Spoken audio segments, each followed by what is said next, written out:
Šioje laidoje, kaip ir žadėjome, visą dėmesį skirsime vienoms varžyboms. Varžyboms, kurios ilgąjį rugpjūčio savaitgalį visus automobilių ralio gerbėjus sutraukė į Zarasus ir jų apylinkes. Rugpjūčio 13-14 dienomis čia įvyko 300 ežerų ralis.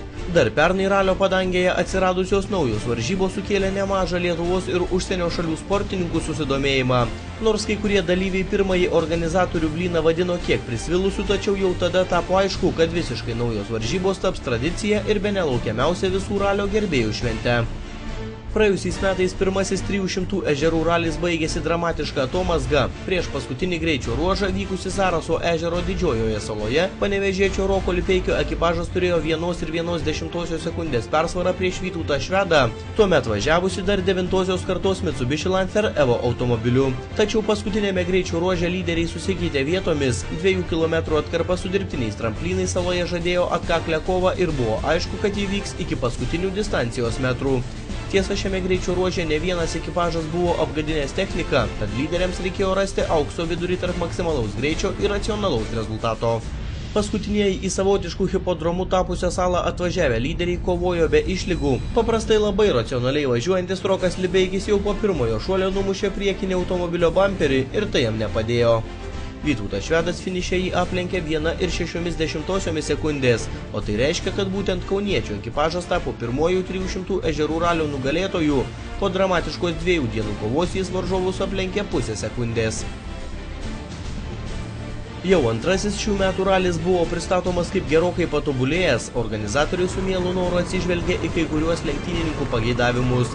Bene daugiausia dėmesio buvo skirta dirbtinių tramplynų didžiojoje Zaraso ežero saloje korekcijai. Šie tapo gerokai sušvelninti, prailgintas užvažiavimas ant jų, tad šuoliai šį kartą tokie skausmingi būti neturėjo. Taigi šioje laidoje apžvelgsime visą ralio eigą nuo pat administracinės ir techninės komisijos iki nugalėtojų triumfo iškovojus pergalę. Šių metų 300 ežerų ralio starte išsirikiavo net 67 ekipažai iš Lietuvos, Latvijos, Suomijos, Rusijos, Baltarusijos, Lenkijos. Zarasuose pasirodė ir mūsų krašte gana reti svečiai vokiečiai, atsivežė 300 ežerų trasose išbandyti du senus Volvo 740 ir 940 modelius. Varžybą sudarė 15 greičio ruožų, kurių bendras ilgis beveik 140 km.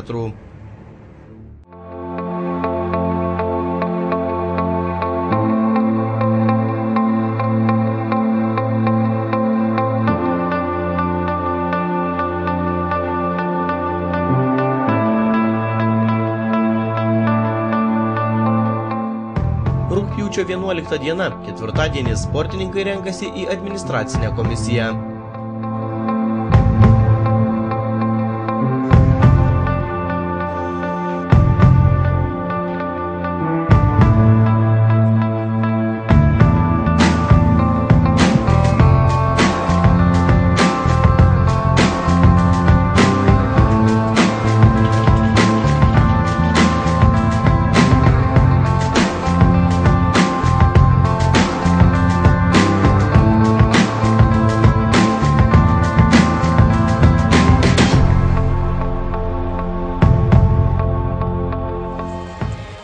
Rugpjūčio 12 diena, penktadienis, dalyviai savo automobilius ir visą ekipiruotę pristato techniniai komisijai.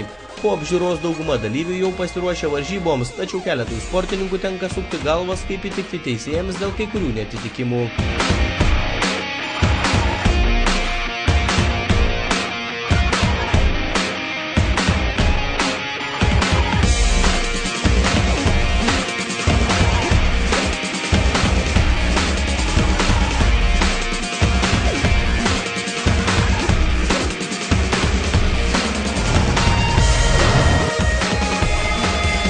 Aš atsiverčiau ir angliškai aš labai gerai skaitau, nes aš dirbau metus angliškai, su Žeromu Taiškinu. Taip, kad čia yra baliono tvirtinimas, o ne kronšteinas. Reikalavimas skamba taip, kad aš stovėdamas 5 metrų atstumu nuo automobilio turiu matyti, kas daro.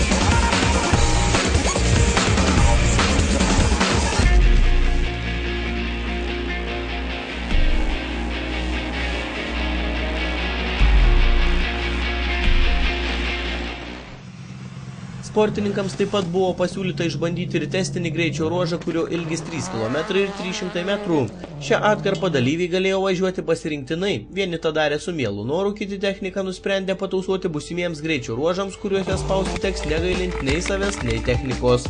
Šį greičio ruožą greičiausiai įveikė Vytautas Švedas, už jo sekė Benediktas Vanagas ir Deividas Jocius.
Rugpjūčio 13 diena, šeštadienis, rytas prieš ralį ir pirmąją varžybų dieną, kur sportininkų laukia 6 greičio ruožai.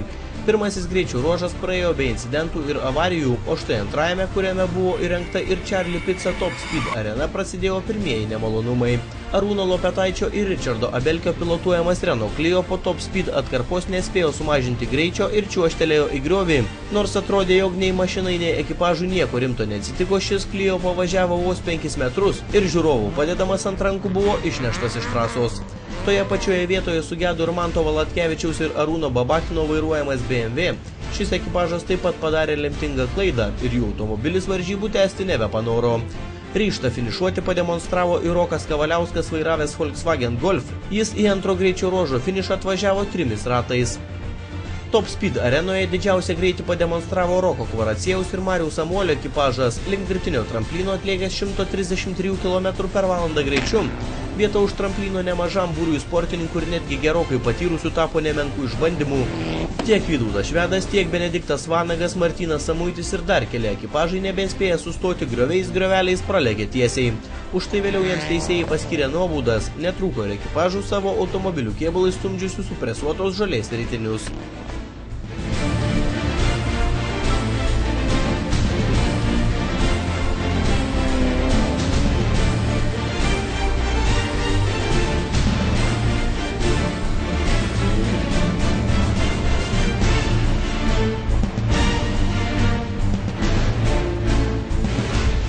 Trečiajame greičio ruože gedimą patyrė Justas Tamašauskas ir Vaidas Šmigelskas vairavę Opel Astra, tačiau didžiausia netektis šiame greičio ruože buvo tuomet varžybose lyderiavusio Dominiko Butvilo avarija. Po tramplino nespėjęs susistabdyti, pilotas nusprendė nebebandyti išimti posūkio, o išslysti į pievą. Griovyje užšokęs ant akmens automobilis virto, nei pilotas, nei šturmanas nesužeisti, tačiau ralio lyderiams nenoromis teko sudėti ginklus.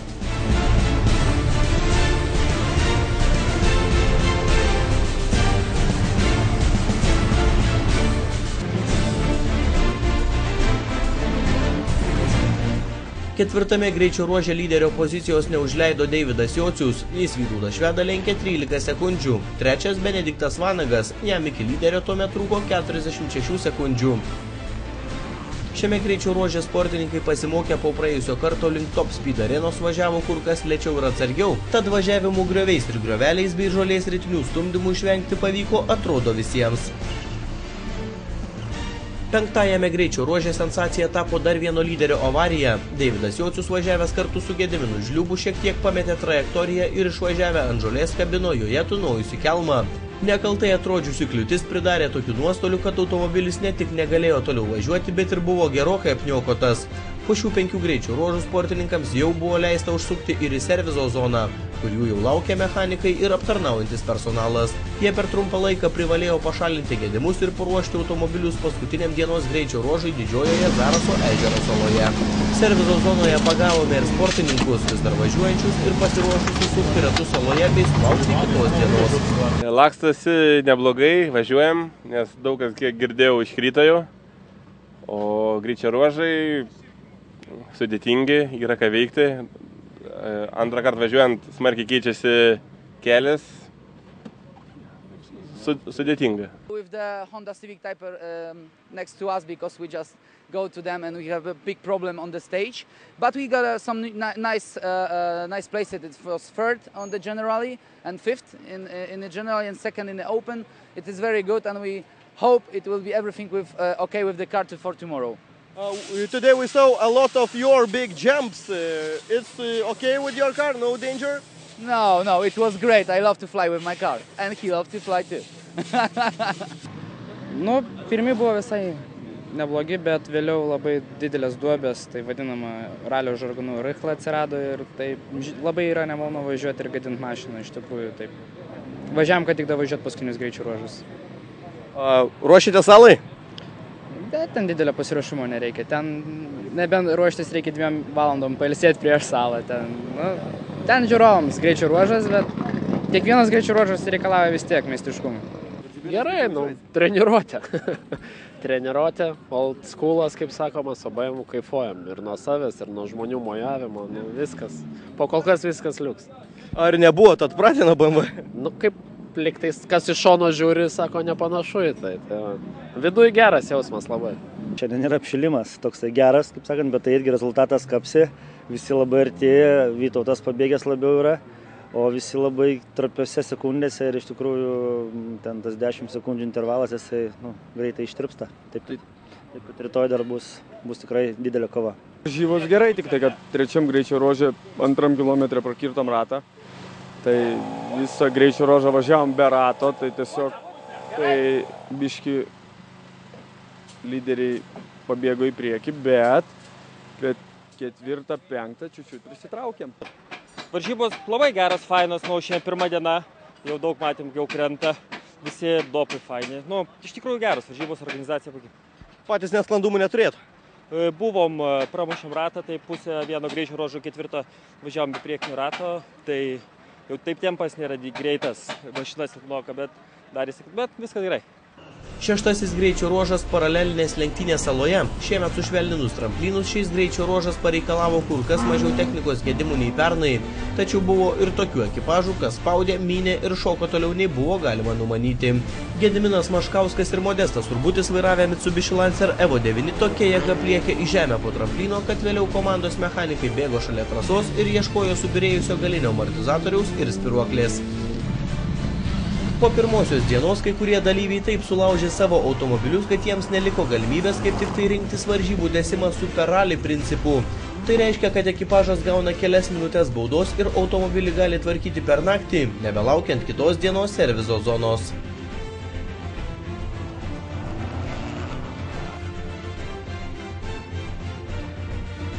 Įspėjimas 6:40.